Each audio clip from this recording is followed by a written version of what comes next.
pasensyahin nilang kayo ninyo, ay lang sa kayo mo glihok-lihok, kay para dili kaayo ta, nya mag-diet na gid pud ta, kay para kitang mga tambok, di na po kita igang-igang ba, okay? Numbers chapter 32, verse number 23.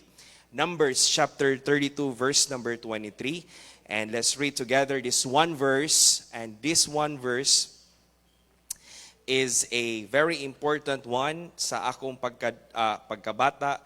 As a young people, I've already learned this verse, and usa ni sa mga bersikulo sa mga Biblia nga magpabilin gyud sa akong hunahuna og kasing-kasing every time I would be tempted to do something against God. And there is a saying, walay aso nga makumkum. O kasabuta, anak nga termino, wala gyoy binuang nga dili madiskubrian. Amen? It's just a matter of time.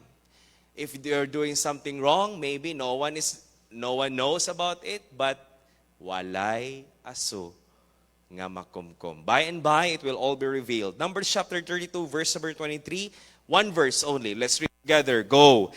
But if you will not do so, behold, ye have sinned against the Lord. And be sure your sin will find you out. Be sure your sin will find you out. There will always be a consequence of sin. This is the problem now. Pwede kang magpili unsa ang sala nga imong buhaton, pero dili ka makapili unsa ang consequence sa imuhang sala. Dili ka pwedeng moingon, Lord, sakto na, tama na. You will pay for the consequences of sin. And that is the title of our message this evening, The Consequences of Sin. Dunay bunga ang sala. Dunay resulta ang mga sala. And tonight, we're going to look about 10 letter S of the consequences of sin. Father God in heaven, salamat sa imong pulong. Thank you, Lord, for the special number. Thank you for the choir. Thank you, Lord, for the victory of our discipleship meeting today. Lord, I ask nga ikaw magapanalangin sa imong pulong. And help us, dear Lord, nga among masabtan unsa ang realidad sa sala. And this is destroying many Christians, many families, many churches, and even ministries. Lord, tabangi mi nga ma-preserve ang among mga kinabuhi batok sa sala. Ug nagpray mi Ginoong Dios nga ang matag-usa namo karon magapag-istorya ka, dear Holy Spirit, sa among mga kasing-kasing. And help us, Lord, to let go of sin. Help us, Lord, to repent and to decide tonight that we will do that which is right. Salamat sa imong pulong. Salamat kaayo sa mga Kristohanon nga nadinhi. We commit the preaching of your word tonight. Holy Spirit, magapamuhat ka. In Jesus' name I pray. Amen and amen. You may be seated, please. The consequences of sin. Dili ta magdugay, pulo ni kabuok. 10 letter S. Number 1, separation from God.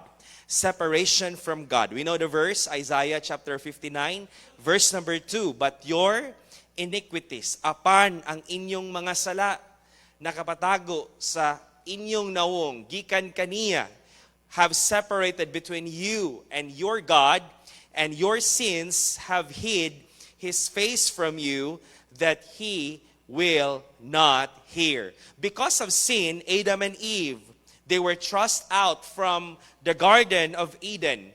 And the Bible tells us that the payment of sin, in Romans chapter 6, verse 23, for the wages of sin is death, kamatayon.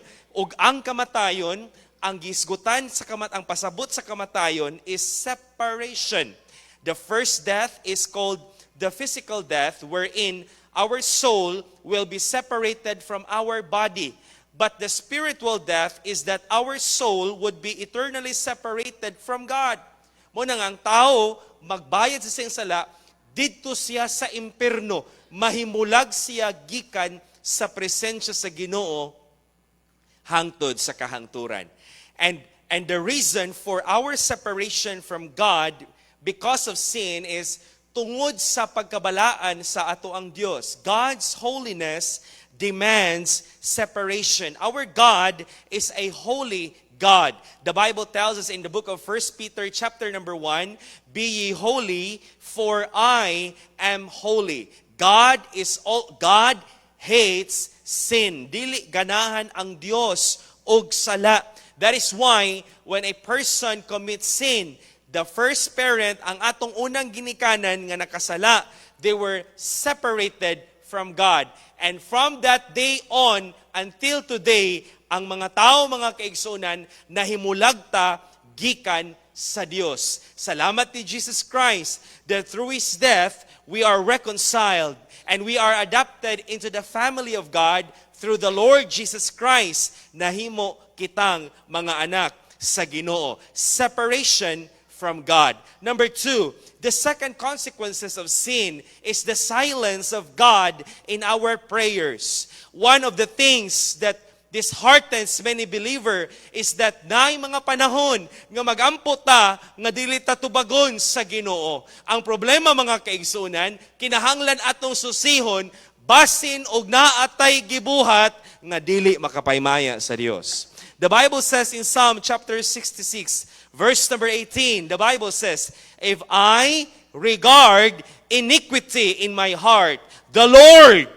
will not hear me." Kung ang akong kasing-kasing mga kaigsunan, kung ang atong mga kasing-kasing nagpakasala, nag-enjoy ta sa pagpakasala, nag-ingon ang pulong sa Ginoo, di na to pwedeng malingla ang Dios. You cannot deceive God. We cannot be hypocrites in the eyes of God. Mga kaigsunan, mo ni ang hinungdan nganong ang mga pag-ampo sa Kristohanon, nganong ang atong mga pag-ampo dili tatubagon sa Dios. And these prayers magsige taghilak sa Ginoo, "Lord, tubaga ang ako mga alampuanan, pero susiya sa ang imong kaugalingon, basi naa kay gibuhat nga dili makapaymaya sa Dios." The Bible says in the book of Joshua, when the people of Israel, they were trying, this was the preaching of Brother Binbin a few Fridays ago, mga kaigsunan, nagsige sila og pagkikumbati in that city called Ai. O grabe kaayo ang expectation nila nga magmadaogon sila, mga kaigsunan. But then after they started to fight the people in Ai, the Bible says nga dili sila kadaog, nanagan silang tanan. For the first time, napildi sila. For so many battles nga ilahang nadaugan, mga kaigsunan, for the first time, napildi sila. And Joshua prayed to the Lord. Ningon si Joshua, "Lord, what's happening to us? Lord, ngano napildi man mi? Lord, musugot ba ka nga mapildi mi? Musugot ba ka nga ang mga tao moingon nga kaning mga tawhana gibiyaan sa Ginoo?" You know what God said? Ang Israel nakasala. Bangon diha. Deal with sin. Sa panahon nga magbuhat tag dili maayo, paminaw gid pagayo, deal with your sin. Confess it to God. Kay wa ginay pulos imo mga pag-ampo, maski imo pang ihurutan ng luha nimo pag-ampo, kung dili nimo susihon ang imong kaugalingon, biyai ang mga butang dili makapaymaya sa Dios. That's the hindrance of sin. Silence of God in our prayers. Salamat nga dunay kaluoy ang Ginoo. The Bible tells us in the book of Proverbs, chapter number 28, "He that hideth his sins shall not prosper, but whoso confesseth and forsaketh them shall have mercy." Abi ni mo no, ang Ginoo gatagad ra gyud nato, kanus-an nato talikdan ang atong mga sala. Gatagad ra gyud ang Ginoo, kanus-an nimo i-surrender. Kanus sa kamo duol sa police station, gatagad ra gyud ang Ginoo nga mo surrender ta. And God is willing to bless us with things beyond our imagination. Number 1, separation from God. Number 2, silence of God in our prayers. Subaya ang imong kaugalingon. Perhaps base naa kay mga butang nga nabuhat nga wala nakapaymaya sa Ginoo. Number 3, one of the consequences of sin is this: it steals our heart for God. When a person does something that is not right, mabugnaw gud na siya sa pagpangalagad sa Ginoo. He becomes cold. Amen. Basta ang Kristohanon magbuhat ng sala, taganahan mo basag Bible. Taganahan mo simba. Taganahan mo appeal sa ministry. Dili taganahan mo ampo. Taganahan mo soul winning. Tungod kay ang sala maoy nagpatigbabaw sa kasing-kasing sa tao. 1 John chapter 2 verses 15 to 16, love not the world, neither the things that are in the world. If any man love the world, the love of the Father is not in him. Kung ang tao mahigugma ta sa kalibutan, ingon ang pulong sa Ginoo, wala kaniya ang gugma sa amahan. Wala ang gugma sa mga butang sa Ginoo sa atong dili sa taman ra gyud sa sana dalawa ang puso ko. Kadto mo nang kanta? You cannot love and serve two masters. Amen? You must choose. And when we do something that is not right, mo nang moabot gid ang panahon, nganong nawala man ka brad sa pagsimba, nganong mabugnaw man ka brad, nganong man nga wala naman kay apil-apil sa ministry sa church, subaya! Kay ang sala mo'y makapabugnaw sa Kristohanon sa pagpangalagad sa Ginoo. It steals our heart for God. Not only that, but number 4, the fourth consequences of sin is this, ang kaulaw sa kinabuhi. Shame. Shame is the reward of sin. Ang enjoyment sa sala, mga kaigsunan, is a season. It is only for a short period of time, but the end result and the long-term effect of sin is shame. Kaulaw. Og imo nang balunon ang kaulaw sa imong tibuok kinabuhi. The Bible tells us in Proverbs chapter 3, verse number 35, the wise shall inherit glory, but shame shall be the promotion of fools. Proverbs chapter 11, verse number 2, when pride cometh, then cometh shame, but with the lowly is wisdom. When Adam and Eve hid themselves from God, it's all because sin produces shame. Mutago ka, magpalayo ka, muna nga dili na ka magpray, kay nga naman makumprontar man ka sa imuhang mga sala, dili na kaganahan mo simba, kay nga naman makadungog ka sa wali, maigo man ka. Maigo ka sa wali, maigo ka sa Sunday school, ma-offend ka, pangutanon Brad, kumusta man ka, sipok na kayang imong ulo. Why? Because naulaw ka sa imuhang gibuhat. Pero wala na gipakita sa yawa sa dihang ikaw, iyak ang tintalon. Naa sa likod ang kaulaw, ang kalami na sa tubangan. Shame is one of the consequences of sin. And that shame will scar us for the rest of our lives. Mga kaigsunan, before ta magbuhat og sala, huna-hunaa ang kauwaw nga imuhang maangkunan kung ikaw magbuhat ni ana. The Bible says in the book of Proverbs, when a person commits adultery, that shame will scar him for the rest of his life. Shame is the reward of the fools. Number 5, not only the consequences of sin, separation from God, then we have silence in prayers. Dili paminawon sa Ginoo ang atong mga alampuanan. Number 3, it steals our heart for God. Mabugnaw ta sa atong pagpangalagad sa Ginoo. Number 4, mobati tag kauwaw. Maulaw ta sa Ginoo. Maulaw ta sa atong kauban sa church. Maulaw ta nga magpakita sa atong mga sigkakristohanon. And number 5, sin stains our testimony. It creates stain in our testimony. Ang atong maayong nga testimonyo isip usa ka Kristohanon ato gyud na kanunayng bantayan.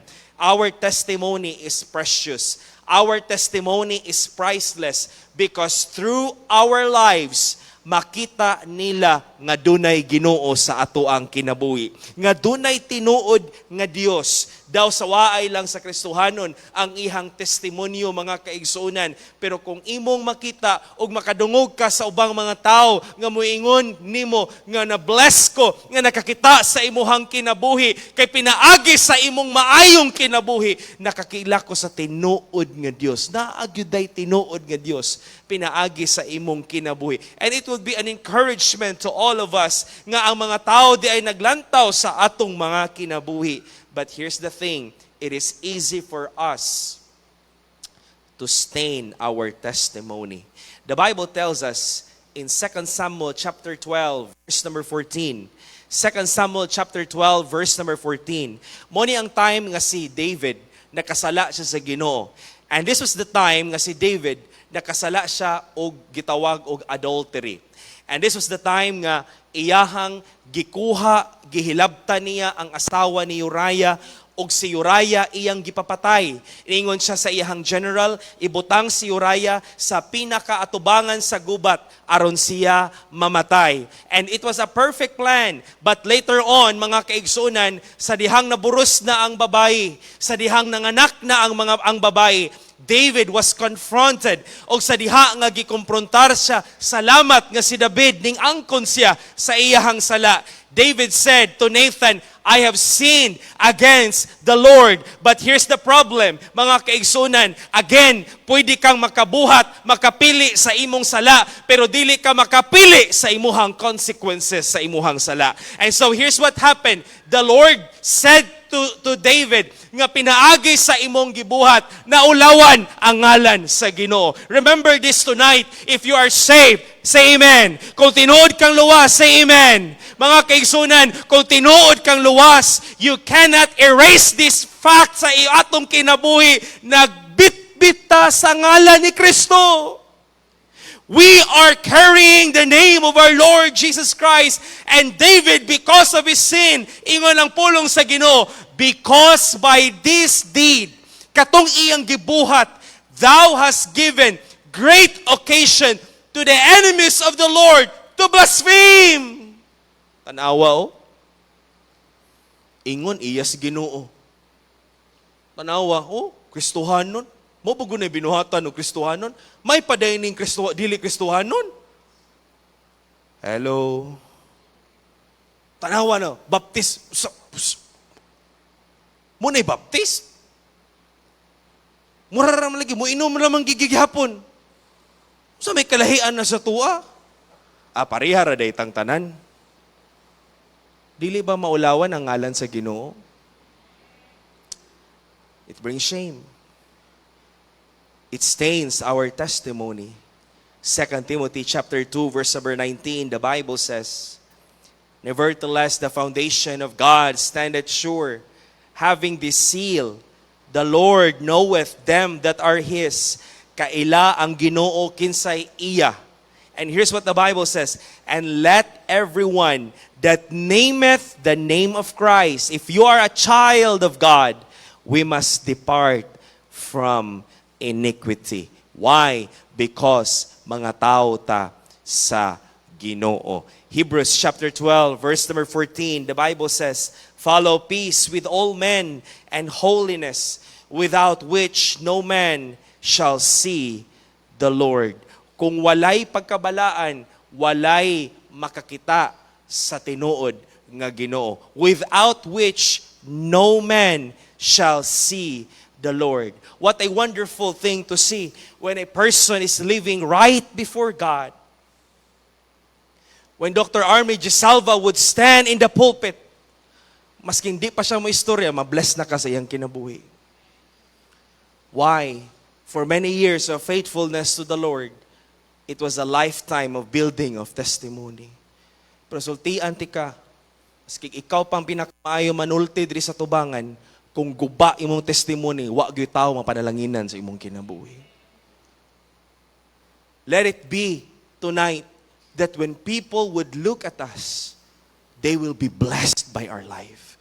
Pagkakita sa atong kinabuhi, nga mapanalanginan ta, mo nang Giampingi gyud ang imong testimonyo sa kinabuhi. Ayaw gyud sugot nga mahugawan na. Ayaw gyud sugot nga maguba na. Kay dugay na nimong gitukod. Dugay nimo nang giampingan. Daghan ka gipangbiyaan para lang anak nga mga butang. Ayaw sugot nga sa 1 ka minuto o 5 ka minuto o 1 ka insidente, maguba ang imong gihaguan for the rest of your life. It stains our testimony. Alexander McLaren said this, the world takes its notions of God most of all from the people who say that they belong to God's family. People do not read the Bible, so they read us a great deal more than they read the Bible. Ang mga tao nga walay Ginoo dili na magbasag Biblia, pero ang ilang gibasa ang atong kinabuhi. High school pa mi, Brother Joffer, giingnan ko, ikaw man tus ba, anak man ta na kag pastor, mura man kag anak sa yawa. And it pierced my heart. Ko, magamping yun ko sa kong Kristohanong kinabuhi.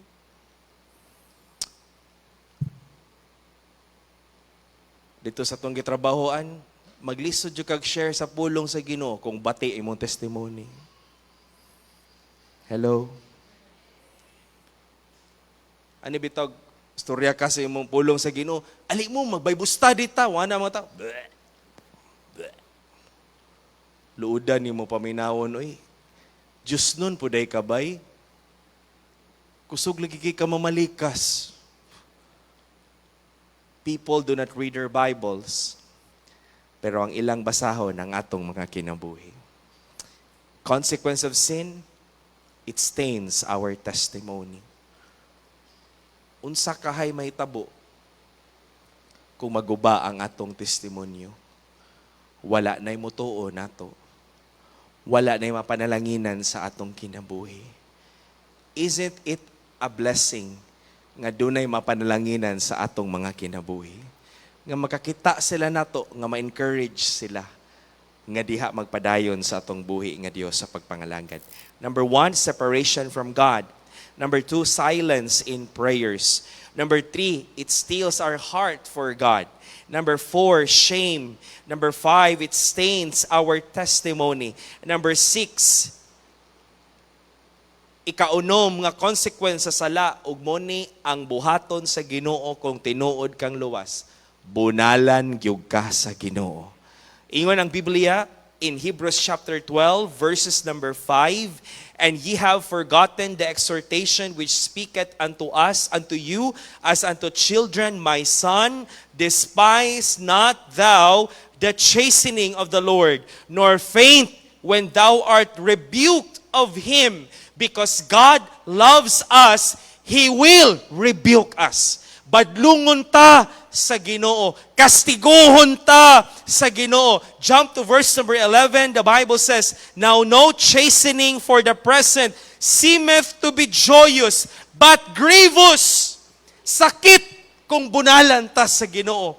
Sakit kung ang Ginoo mo intervene sa atong kinabuhi. Pero niingon ang Biblia, nevertheless, afterward, it yielded the peaceable fruit of righteousness unto them which are exercised thereby. Sa panahon nga bunalan gani ka sa Ginoo, ayaw na pagdugay, balik na sa Ginoo. Kay basin sunod, dili na na bunal, pauli na na sunod. Amen? Bunalan ta sa Ginoo, ang kuna, mangayo tagpasaylo sa Ginoo, kay ang Dios andam nga mupasaylo sa atong mga kasalanan. Do not faint when thou art rebuked. Ayaw i-despise ang pagbunal sa Ginoo, kay nagpasabot na nga ikaw tinuod nga luwas. Angay nimong ikalipay kung gibunalan ka sa Ginoo, Lord, luwas gyuday ko. Ang problema og nagbuwat kag dili maayo niya, okay ra. Ingon ang Bible, kung ikaw gibunalan, anak ka sa Ginoo. Pero kung wala ka gibunali, dili ka anak sa Dios. Sakto. Kay wala gyoy ginikanan nga mamunal sa laing anak. So laig pamunal ang anak sa iyong silingan. Di ba, gukdon kag sundang. Ang imong bunalan, imo lang anak. Ug wala ka na muna sa imong anak kay gusto nimong patyon. Am I right? Ang huna-huna sa anak, patyon sa iyang mamang papa. Pero ang huna-huna sa ginikanan, para sa kaayuhan sa iyahang anak. And that is similar to what the Bible says, nga ang bunal, sakit, pero ang resulta sa bunal, naka-learn ta nga dili maayo ang atong gibuhat. Sticks for chastisement. Part sa kinabuhi sa consequences sa sala. Ang bunal. Number 1, we have separation. Number 2, silence. Number 3, kawaton ang atong pagbati sa mga butang sa Ginoo. Number 4, kauwaw, shame. Number 5, it will stain our good testimony. It will ruin our testimony. Number 6, sticks for chastisement. Number 7, ang bunga sa sala, stress and sickness. Magsakit ka, ma-stress ka, kay di naman ka mahimutang. Kay ang tinuod nga luwas, di gyud ka malinawon nga magbuhat og dili maayo atubangan sa Ginoo. When King Saul disobeyed God, he lived a stressful life. Even hangtod sa iyahang kamatayon, mura siyag na paranoid, nalumos siya sa iyang kasina, nalumos siya sa iyang kasuya, nalumos siya sa iyang kasuko ni David. And here's what the Bible says, Saul did not live anymore a peaceful life. The Bible says that there is no peace for the wicked. Wala gyoy Kristohanon nga nagpakasala nga malinawon ang iyahang kinabuhi. 1 Samuel chapter 16, verses 14 to 15. 1 Samuel chapter 16, verses 14 to 15. The Bible says, "But the Spirit of the Lord departed from Saul." Mo ni ang time nga ning disobey siya sa Ginoo. "And an evil spirit from the Lord troubled him." And notice what the Bible says. Ang iyang mga servants, ang iyang mga sulugoon, nakabantay sila nga si Saul dili na siya mahimutang. Wala na siya sa iyahang kaugalingon. Mo ni ang problema sa sala. Kaya ang ubang tao, makakita sila, there's something wrong with you. Pero ikaw mismo, wala kita. Wala na nakakita si Saul that there's something wrong with me. Verse 15, "And Saul's servant said unto him, Behold now, an evil spirit from God troubleth thee." And this was the time nga ngita sila og muhatag og kalinaw sa kasing-kasing ni Saul. Motong gitawag si David. Kay si David ang magplay og harp o pinaagi sa music, makalma si Saulo. But here's the problem. For the rest of his life, he became troubled, he became stressed, he became sick.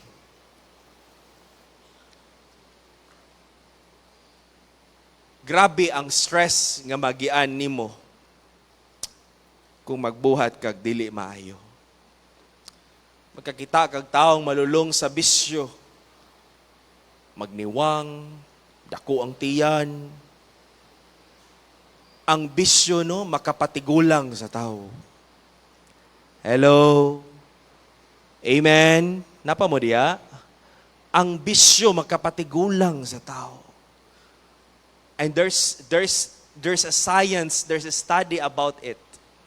Nga kung ang tao magsigig inom og ilimnon, makapapaspas sa pag-aging sa tao. Munang magkunot ang naong, tigulang na, 30 pa'y edad, pero ang naong mura ng 50. Tanawan na imong tapad, di ba? Luwas man na, walay bisyo. Di ba? Bata pa kay tanawon. Tanawan na imong tapad. Bata pa ni tanawon. Pero naay sekreto para mo bata ka, wala na'y gastuhon lain, barato ra kaayo. Paminaw mo ni ini. Kung gusto mo nga mo bata mo, ayaw mong adto og skin or derma, ayaw. Naay barato, pwede nimo ning mapalit basin asa. Ako'y bahala, resitaan ta mo. Ang inyong paliton, palit mo tsopon. Pag tsopon mo, dahil mo adto mo, mag-anana mo para mo bata ka. Makapatigulang ang sala.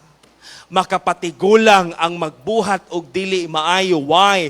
Because when we are not right with God, we become stressed, we become sick, and the reason why daghag mga sakit nga manggawa sa lawas sa tao kay ma-stress ang tao.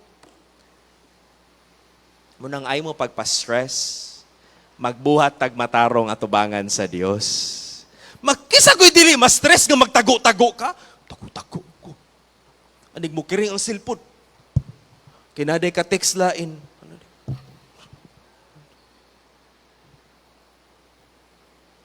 Makikita kag away, makakita kag gubot, samok ang kinabuhi, sige ra kag kasuko. Proverbs chapter 3 verses 7 to 8. The Bible says, "Be not wise in thine own eyes. Fear the Lord and depart from evil." Verse number 8.